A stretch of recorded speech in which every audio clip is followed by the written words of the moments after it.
Assalamualaikum warahmatullahi wabarakatuh. Halo anak-anak, ketemu lagi dengan saya Buluke dalam pelajaran prakarya untuk kelas 9.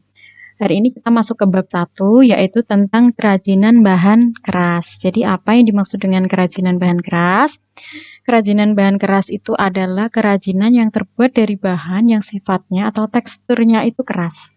Misalkan seperti kayu, atau mungkin rotan, mungkin ada kaca, logam, dan sebagainya. Itu adalah bahan-bahan yang sifatnya keras yang bisa dijadikan kerajinan dari bahan keras, gitu ya. Kemudian kita masuk ke yang pertama, prinsip kerajinan bahan keras. Ada beberapa hal yang perlu kita perhatikan dalam membuat sebuah kerajinan. Yang pertama, kita lihat dulu keunikan bahan kerajinan itu dulu.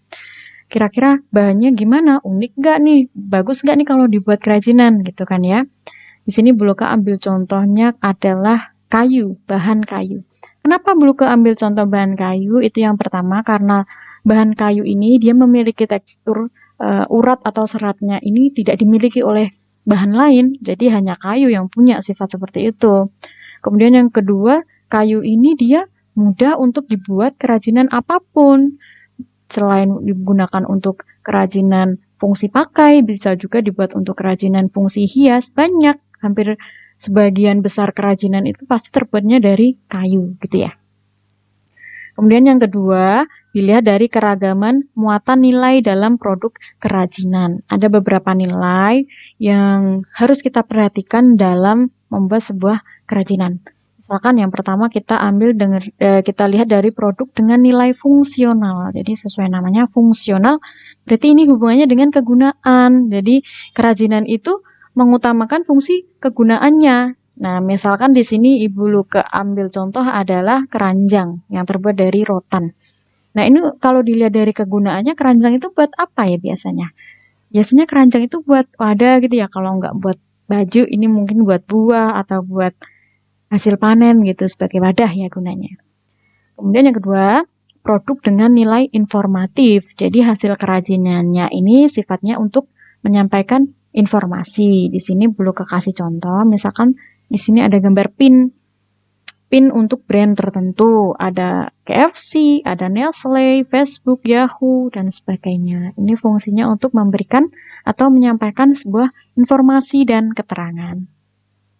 Selanjutnya, yang ketiga, produk dengan nilai simbolik. Nah, ini berarti hasil kerajinannya ini melambangkan makna tertentu yang baik biasanya bernilai spiritual gitu ya, biasanya yang kebanyakan. Contohnya di sini ada ukiran kayu dengan temanya ini pewayangan. Nah, pewayangan itu kan melambangkan spiritual atau religi gitu ya.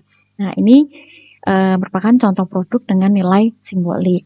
Selanjutnya yang keempat ada produk dengan nilai prestis atau wibawa. Nah, ini jadi hasil karya atau kerajinannya itu menghasilkan sebuah kehormatan atau wibawa bagi yang memakai. Terlihat lebih istimewa, lebih bagus gitu kalau kita memakai produk ini. Nah, di sini contohnya Buluke kasih contoh tas.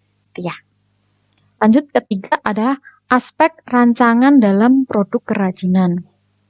Nah, ini ada beberapa faktor yang harus kita ketahui diperlukan untuk merancang sebuah kerajinan. Misalkan yang pertama, faktor teknis. Nah, ini yang masuk faktor teknis itu apa aja? Misalnya metode produksi. Nah, ini metode produksi harus yang handal. Kalau nggak handal ya karyanya paling juga gitu-gitu aja. Kalau metode pembuatannya handal, praktis, mudah, terus bagus. Nah, itu kan pasti dihasilkan juga bakal bagus gitu kan ya.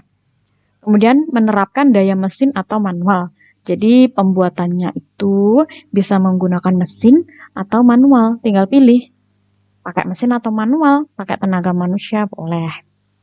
Kemudian yang ketiga, tingkat kemahiran sumber daya manusia. Jadi manusia atau pengrajinnya ini gimana? Mahir nggak? Bisa nggak membuat karyanya menjadi lebih baik? Semakin mahir kan semakin bagus karyanya, gitu kan ya. Lalu yang kedua ada faktor ekonomis. Nah, ini hubungannya kalau nggak dengan pemasaran gitu ya, dengan penjualan gitu. Nah, ini pemasaran yang tahan persaingan. Jadi ketika kerajinan itu dipasarkan di luar, di masyarakat, itu kira-kira gimana? Bisa bertahan, bisa bersaing nggak dengan karya-karya lain? Nah, kalau bisa bertahan, bisa bersaing, atau malah mengungguli, berarti produk ini sangat baik. Gitu. Kemudian selera masyarakat terhadap produk tersebut bagaimana. Nah, ini biasanya kita kalau membuat kerajinan itu harus mengetahui dulu gimana selera masyarakat di luar. Mereka butuhnya yang kerajinan seperti apa, ya kita buat seperti selera mereka. Biar apa ya, biar laku gitu kan. Yang ketiga ada faktor ergonomis. Di sini ada kenyamanannya saat dipakai, keamanannya saat digunakan, terus kesesuaiannya bagaimana, dan kepraktisannya. Bisa dibawa ke sini, ke sana atau enggak, gitu. Bisa dibawa, dipindah enggak, gitu ya. Yang keempat ada faktor science and technology. Jadi karya ini dia punya unsur temuan baru enggak, inovasi enggak, termasuk modifikasi enggak, atau cuman gitu-gitu aja.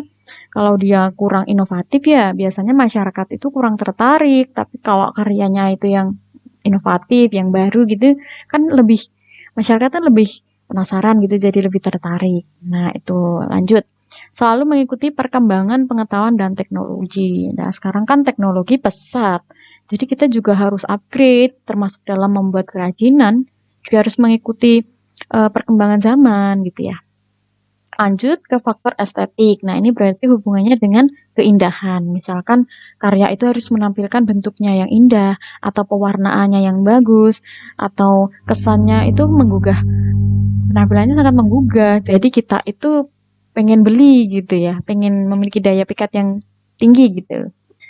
Kemudian yang keenam ada faktor kondisi lingkungan. Di sini ada nilai budaya dan kondisi lingkungan masyarakat setempat.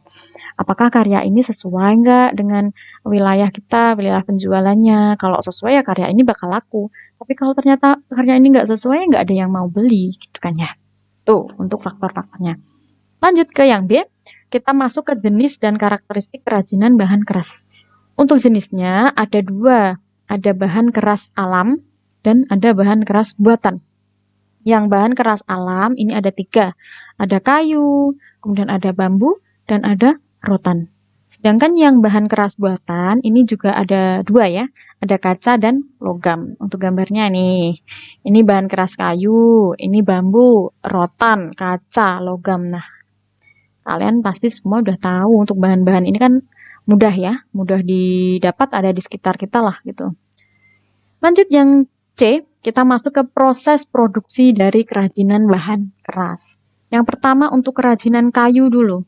Nah, ini biasanya bahan-bahan yang digunakan tuh ini, lalu alat-alatnya ini. Nah, ini untuk contoh kerajinan yang biasanya dihasilkan. Misalkan ada miniatur. Di sini ada miniatur Vespa dan kamera. Bisa juga dibuat hiasan, misalkan ukiran Jawa, kemudian ini ukiran-ukiran barong gitu ya, yang ada di Bali. Tuh, nah ini digunakan sebagai pelengkap atau dekorasi rumah gitu biasanya. Nah, itu untuk yang kerajinan kayu.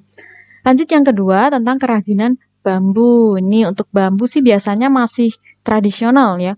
Kalau nggak dibuat keranjang, anyaman bambu, ya dibuat wadah nasi, dibuat capil, dibuat apa lagi nih? Asbak. Asbak yang terbuat dari bambu gitu. Masih sederhana aja. Tapi kan masih digunakan, kita masih memakai, jadi ya masih nggak masalah gitu. Untuk bambu sendiri juga macamnya ada banyak. Ada bambu ori, apus, ada bambu ulung, ada bambu ampel. Ini tergantung pengrajin mau pakai yang mana, disesuaikan dengan karakteristik dari bambu ini dan kerajinan yang akan dibuat. Tuh. Nah, ini hasil karyanya yang lain, gelas dari bambu. Tuh, yang ketiga, kerajinan rotan. Nah, rotan di sini biasanya yang paling sering ya dibuat furniture untuk kursi rotan gitu. Alat-alatnya dan bahannya seperti ini. Tentu saja rotan bahan utamanya, alatnya ya kayak gini, ada gergaji dan lain-lain. Untuk produknya, nah ini ada kursi, biasanya kursi dari anyaman rotan, kemudian ada tas dan dompet dari anyaman rotan juga, dan ada ini. Nah, ini yang lucu sekali nih, ada sandal etnik dari rotan. Ini bagus ya, lucu. Kemudian yang keempat ada kerajinan logam. Ini sudah masuk ke yang kerajinan bahan buatan ya.